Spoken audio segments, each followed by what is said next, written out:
Mi ću vas naučiti kako ćete zaspati za samo 1 minutu.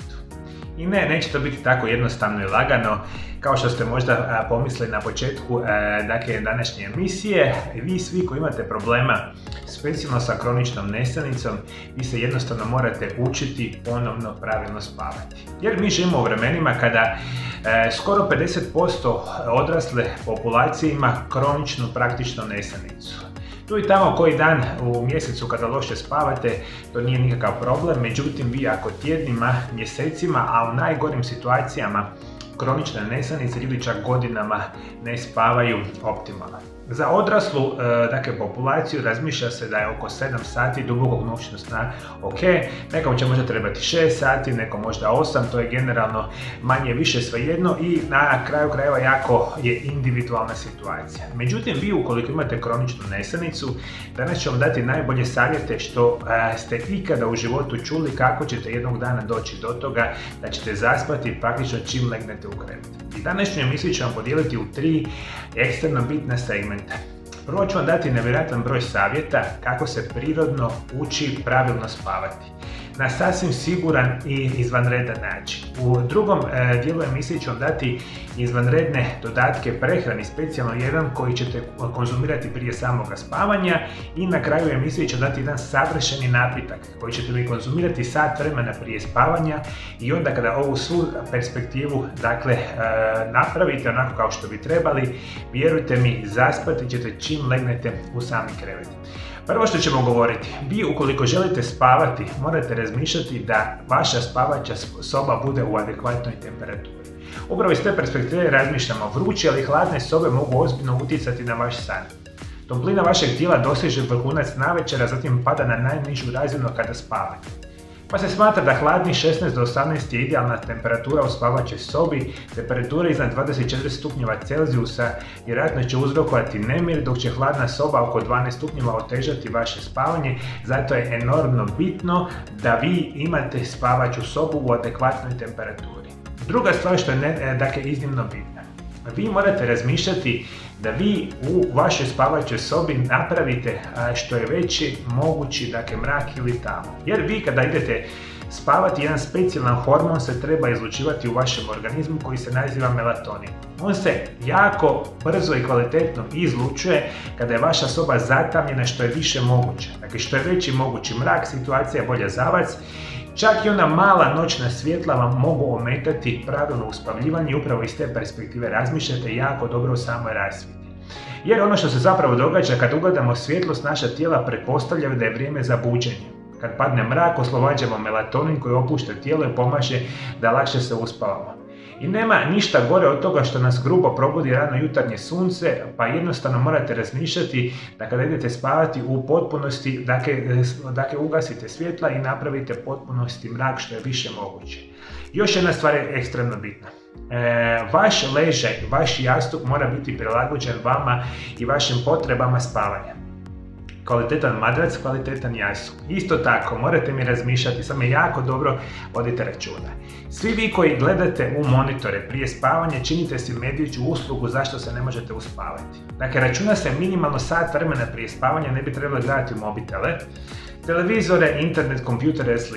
Jer ovi uređaji proizvode nešto što se naziva plavo svjetlo koje nama stimulira onaj budan osjećaj i stimulira nam još što je gore puno umanjenu zapravo funkciju onoga samoga melatonina što će nas uspavati. Dakle, uređaje sat vremena prije spavanja ugasite, čitajte knjige, slušajte glazbu, što god da napravite, samo nemojte gledati u monitore koji će vas generalno držati budnima puno veći vremenski period. Ono što morate isto tako razmišljati, što se tiče same buke, podrazumijeva se da glasni, iznenadni ili ponavljajući zvukovi mogu prekinuti vaš san.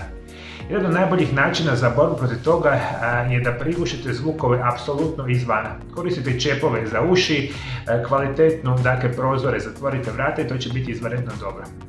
Posljednji korak u stvaranju savršenog okruženja za spavanje je učiniti ga što više moguće opuštajućim.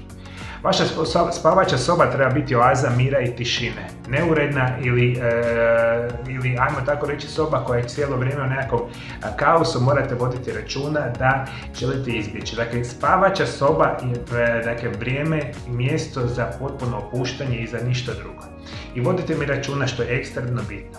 Hrana koju konzumirate, nemojte ju konzumirati 3 sata prije spavanja. Ukoliko jedete sat vremena, pola sata, 2 sata prije spavanja, imat ćete puno teže situaciju za uspavljivanje. Specijalno ukoliko jedete lošu hranu, kao začinjenu hranu, hranu bogatu mesom, šećerima i slično, to će vas držati budnima dugi vremenski period.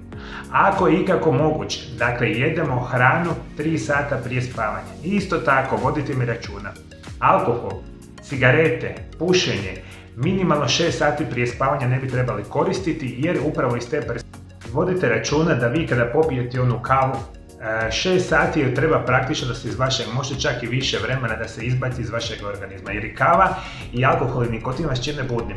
Ajdemo, dakle, molim vas, vodite mi računa o tome. Jedan od najvažnijih savjeta što vam mogu dati za spavanje biti će, ukoliko ikako je moguće, da idete spavati u slično vrijeme svaki dan i svaki dan da se isto vrijeme budite. Jer na taj način učite vaš cirkadijski ritam nečemu što njemu onako ekstremno bitan. Dakle, vodite računa ukoliko možete u isto vrijeme ići spavati i ukoliko isto vrijeme ići buditi. Isto tako, nevjerojatno je bitno za proizvodnju vašega melatonina tijekom dubokog noćnog sna da tijekom dana vaš melatonin bude na što nižoj razini. Kao što sam malo prije napomenuo, ekstremno smanjuje razinu melatonina u vašem tijelu svjetlost, što konkretno znači što ste više tijekom dana izloženi svjetlu, a specijalno ću vam preporučiti sunčevom svjetlu, vi ćete tijekom noći puno jednostavnije se uspavati. Dakle, uspijajte sunce, vitamin D, svjetlost tokom dana će nam pomoći da se uspavamo puno jednostavnije tijekom noći. Još par napomena. Vi svi koji volite tijekom dana spavati, nemojte spavati dulje od 30 do 45 minuta dnevno, nekakav popodnevni san, to je u nekim situacijama sasvim u redu, međutim sve preko toga će vam narušiti kvalitetu vašeg spavanja. Dakle, vodite mi računa. I još jedna napomena. Veliki broj vas itekako voli vježbati. Vi ukoliko vježbate, dakle kasnije tijekom dana, imat ćete kasnije puno gorih situacija i problema sa uspavljivanjem. Jeste me to, dragi moji gledatelji, sada shvatili? Ovo su vam sve izvanredni savjeti koji kada se usvjerite i kada budete dobili onu situaciju koja vama treba, imat ćete puno bolju perspektivu za kvalitetan i duboki san.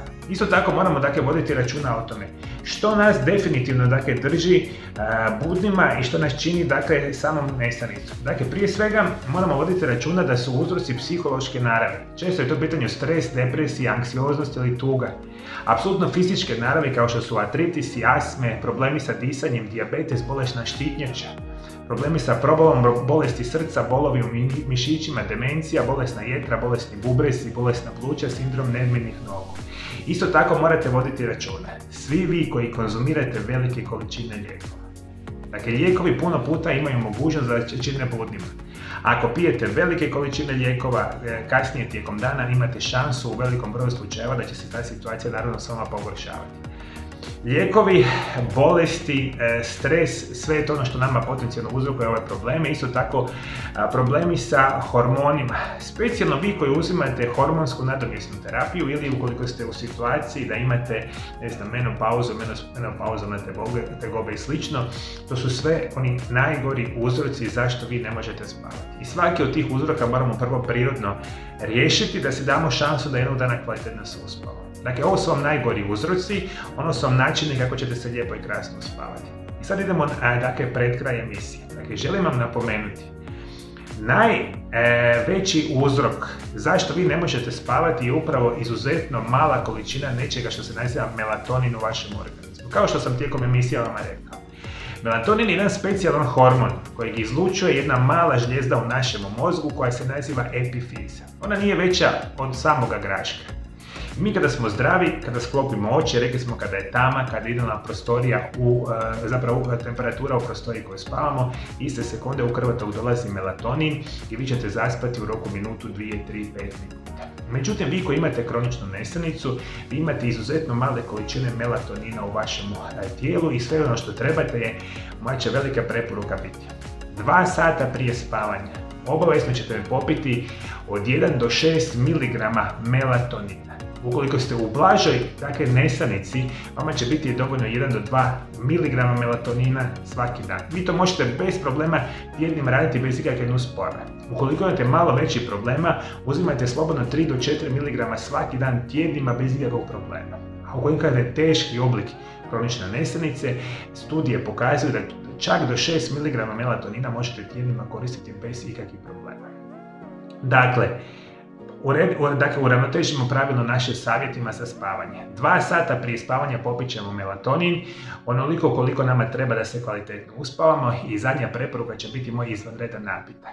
Ovaj napitak će biti taj koji će vas prirodno uspavati, koji će vas prirodno smiriti, opustiti na stres, depresiju, anksioznost i sve vaše tegobe ćemo stavljati na minimum sa onim biljkama koji to definitivno rade. Ove biljke koje ćemo preporučiti u napitku imaju mogućnost naravno opuštanja, relaksacije i što je još bitnije, dubokog noćnog sna. A napitak će vam biti sljedeći. Apsolutno ćete mi u blender staviti 200 ml organskog badelnog mlijeka. Stavite u napitak 1 bananu, 20 kapi valerijane, 1 mala žličica ashwagandha praha i 1 mala žličica samoga organskog meda. Ovaj napitak ne samo da je iznimno zdrav za vaše tijelo i da će vas famozno opustiti i dati će vam šansu da se duboko utonete u san, nego je izuzetno ukusan. Badem je jedan od onih poznatih orašastih plodova koji ima nevjerojatno zdravstvene utjecaje na naš organizam. Banane su jedan od onih preporučenih vrsta voća koji želite konzumirati jer potiče proizvodnju melatonina i hormona ugode. Ashwagandha je jedna od najboljih adaptogenih biljaka u povijesti za smanjivanje stresa, depresije, anksioznosti, čak poboljšavanje funkcije štitnjače i puno toga. Možete kupiti u formi praha u dućanima zdrave hrane, a valerijana je jedno isto tako od najbolje istraženih biljaka za duboki san. Kupite ju u formi same bočice, tinktura vam je koncentrirana tekućina od valerijane, nakapate recimo 20 kapi u tekućinu i dodate jednu malu žličicu meda. Sve problendate, 1 sat prije spavanja popijete ovaj napitak. Što će se dogoditi? Vi svi koji imate manjih problema sa nesanicom, vi ćete se u roku nekoliko dana naviknuti na ovo i zaspat ćete praktično odmah kada dotaknete krevet. S druge strane, vi koji imate malo veći problema sa nesanicom, vi ćete trebati možda i više od tjedan dana, 2 tjedna da se uravnotežite, a vi koji imate možda teži oblik kronične nesanice, možda će vam trebati nekoliko tjedana. I molim vas, ispoštivajte sve one moje savjete u kojih slušate jedan po jedan. Pripremite sobu, pripremite krevet, pripremite mrak u samoj prostoriji. Uzimajte adekvatne dodatke prehrane i sve one savjete uz ovaj napitak. Vjerujte mi, zaspati ćete se čim dotaknete. Moji gledatelji, moja nova ordinacija Mario Lab Centar Zagreb je otvorena na adresi Oreškovićeva 1. Ukoliko želite moje privatno liječenje vaših bolesti sa najmodernijim svjetskim medicinskim metodama i želite dobiti moje privatne programe prirodnih liječenja, kontaktirajte moju ordinaciju na ove brojeve telefona za pacijente iz Hrvatske ili kontaktirajte moju ordinaciju na ove brojeve telefona za pacijente iz cijeloga svijeta i dogovorite termine liječenja. Moji svakodnevne savjete o najboljim prirodnim načinima liječenja ćete dobiti ukoliko se dolje ispod videozapisa pretplatite na moj kanal.